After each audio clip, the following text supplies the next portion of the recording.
अस्सलाम वालेकुम रहमतुल्लाहि व बरकातुहू। हिज़्बुल्लाह के लगातार और बढ़ते हमलों ने इसराइल की नींद हराम कर रखी है और इसराइल अब जंगबंदी की लगातार कोशिश कर रहा है। इसराइल ने अपनी तरफ से माहिदा की शर्तें भी बता दी है। इसराइल की तरफ से दस्तावेज़ और डॉक्यूमेंट की डिटेल्स भी आ गई है कि इस माहिदा के लिए या सीज़ फायर के लिए इसराइल क्या क्या चाहता है, लेकिन हिज़्बुल्लाह की तरफ से क्या शराइत होंगी अभी तक उसकी डिटेल सामने नहीं आई है।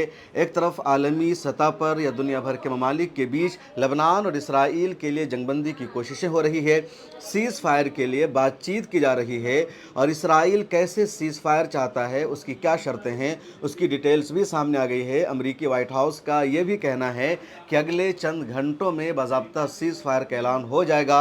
लेबनान और इसराइल के दरमियान जो लड़ाई चल रही है अब वो लड़ाई नहीं होगी, लेकिन हिज़्बुल्लाह की तरफ से अभी तक सीज़ फायर के हवाले से कोई अपडेट सामने नहीं आई है। इधर खबर यह है कि हिज़्बुल्लाह का हमला लगातार इसराइल पर जारी है और हिज़्बुल्लाह ने सीज़ फायर के हवाले से खबर आने के दौरान ही मिसाइल से हमला किया है और 2 मिसाइल दागा है इसराइल पर। एक मिसाइल हमला किया है नहारिया पर, दूसरा मिसाइल हमला हिज़्बुल्लाह ने किया है हैफा की बंदरगाह पर। और नहारिया और हैफा दोनों जगह हिज़्बुल्लाह की मिसाइल हमलों का नुकसान हुआ है, इमारतों में आग लगी है।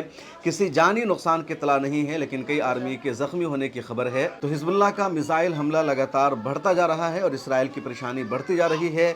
जो ताज़ा तरीन अपडेट सामने आई है कि हिज़्बुल्लाह के मिसाइल हमला कैसा था, तो उसके हवाले से कहा जा रहा है कि हिज़्बुल्लाह ने इसराइल पर मिसाइल हमला में इजरायली फ़ौज के कई यूनिट को निशाना बनाया है, नुकसान पहुंचाया है। हिज़्बुल्लाह की तरफ से जो बयान जारी किया गया है उसमें कहा गया कि फ़लस्तीनी अवाम की नस्लकुशी और लबनान पर इसराइल की जारी दहशतगर्दी के ख़िलाफ़ खैबर ऑपरेशन जारी है और हिज़्बुल्लाह ने मिसाइल हमला किया है। लब्बैक या नसरुल्लाह के नारे के तहत तेल अवीव के ईस्ट में इजरायली फ़ौज के तरबियती अड्डे को, ट्रेनिंग पॉइंट को मिसाइलों से निशाना बनाया गया है और जो इजराइल का तरबियती सेंटर है, जो ट्रेनिंग पॉइंट है, उसको अदाम कहा जाता है, तो इस पर हमला किया है हिज़्बुल्लाह ने। इसके अलावा जो इजराइल की बस्तियां है जैसे हम अला है, कदमात तस्फ़ी है, हस्तूर है, हगलीत है, इन सब पर भी मिसाइल हमला किया है। इसके अलावा एक और जो मीडिया के हवाले से खबर सामने आई है वो ये कि हैफा की जो बंदरगाह है उस पर हिज़्बुल्लाह ने मिसाइल हमला किया है और इस हमले से बड़े पैमाने पर नुकसान पहुंचा है। और इन तमाम ख़बरों का तज़किरा भी ख़ुद इजराइल के अखबारात में, इजराइल के एक अखबार है यदीऊद, उसने अपनी रिपोर्ट में लिखा है कि साउथ लबनान के जो सरहदी इलाक़े हैं वहाँ हिज़्बुल्लाह के साथ ज़मीनी लड़ाई में, झड़प में इजरायली फ़ौज की कारकर्दगी पर भी सवाल उठ रहा है। इजरायली फ़ौज लबनान के अंदर दाखिल होने में कामयाब नहीं हो रही है और अभी तक इजरायली आर्मी लबनान में एक गांव पर भी कब्ज़ा नहीं कर सकी है। और ये बात सिर्फ मैं नहीं कह रहा हूँ या हिज़्बुल्लाह का दावा नहीं है, बल्कि तमाम इंटरनेशनल मीडिया हाउसेस के हवाले से यही तज्ज़िया सामने आया है कि इजरायली आर्मी लबनान की सरहदों में दाखिल होकर एक गांव पर भी अभी तक कब्ज़ा नहीं जमा सकी है। जिस इलाक़ा में, जिस पॉइंट में दाखिल होने की इजरायली आर्मी कोशिश करती है, हिज़्बुल्लाह के लड़ाके भारी पड़ते हैं, मारते हैं और फिर इजरायली आर्मी को वहाँ से निकलना पड़ता है। 2006 में 33 दिनों की जंग हुई थी और उस जंग में भी इजराइल की हार हुई थी, हिज़्बुल्लाह की जीत हुई थी। इजराइल को वापस आना पड़ा था। 2000 में भी इजराइल को लबनान छोड़ना पड़ा था।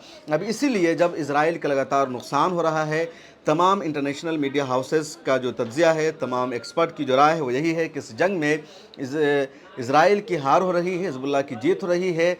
इजराइल ने 23 सितंबर से सिर्फ एयर स्ट्राइक किया है बैरूत पर, अज़ाहिया के इलाक़ों पर, लबनान के दूसरे शहरों पर, और वहाँ आम लोगों को हलाक करने का, मारने का या शहीद करने का काम इजराइल ने किया है। लेकिन इजराइल का जो हदफ था कि आर्मी को लबनान में दाखिल करना है, उसमें इजराइल कामयाब नहीं हो सका और अब तक 3000 से ज़्यादा लबनानी शहरी मारे जा चुके हैं, लाखों की तादाद में बेघर हो चुके हैं। ग्राउंड ऑपरेशन में इजराइल नाकाम है और इसीलिए अब इजराइल जंगबंदी के लिए अमेरिका से गुहार लगा रहा है, मदद की अपील कर रहा है। और अमेरिका ने, आलमी ताकतों ने भी कह दिया कि लबनान और इसराइल के दरमियान जंगबंदी हो जाएगी, लेकिन सीज़ फायर के लिए, जंगबंदी के लिए जो शर्त हिज़्बुल्लाह की तरफ से होगी उसकी डिटेल्स अभी तक सामने नहीं आई है। हिज़्बुल्लाह के साबिक़ सरबराह सैयद हसन नसरुल्लाह ने कहा था कि हिज़्बुल्लाह का हमला इसराइल पर उसी वक्त बंद होगा जब इजराइल गज़ा पट्टी पर हमला बंद करेगा, जब गज़ा पट्टी के साथ सीज़ फायर का माहिदा तय पाएगा और इजरायली आर्मी गज़ा पट्टी से निकल जाएगी, तभी हिज़्बुल्लाह का हमला इसराइल पर रुकेगा। ये हिज़्बुल्लाह की तरफ से शुरू में कहा गया था। इन दिनों हिज़्बुल्लाह के जो नए सरबराह बने हैं वो शेख कासिम नईम हैं, ان کے 2 سربراہ حالیہ دنوں میں مارے جا چکے ہیں۔ اب شیخ قاسم نعیم کا فیصلہ کیا ہوگا، ان کی پالیسی کیا ہوگی، کیا کچھ اپڈیٹ ہے، اس کی ڈیٹیل سامنے نہیں آئی ہے، لیکن حزب اللہ کی طرف سے ابھی تک یہی کہا جا رہا ہے کہ اس کا جو اسرائیل پر حملہ ہو رہا ہے، ڈرون اٹیک ہو رہا ہے، میزائل داغا جا رہا ہے، تو فلسطینی عوام کے سپورٹ کے لیے، فلسطین کی آزادی کے لیے، غزہ پٹی کے جینوسائیڈ کو روکنے کے لیے۔ آپ کو کیا لگتا ہے، کیا کچھ ہو سکتا ہے؟ کمنٹ سیکشن میں ضرور لکھیں۔ ملت ٹائمز کو جاری رکھنے اور مضبوط بنانے کے لیے ہماری آرتھک سہایتا کیجیے۔ یہ ایک آزاد میڈیا ہاؤس اور کمزوروں کی آواز ہے۔ آپ ہمیں دیکھیں، سنیں، پڑھیں اور ہر مہینہ زیادہ نہیں، صرف 100 روپے سے مدد کریں۔ ڈیٹیلز ڈسکرپشن میں موجود ہے۔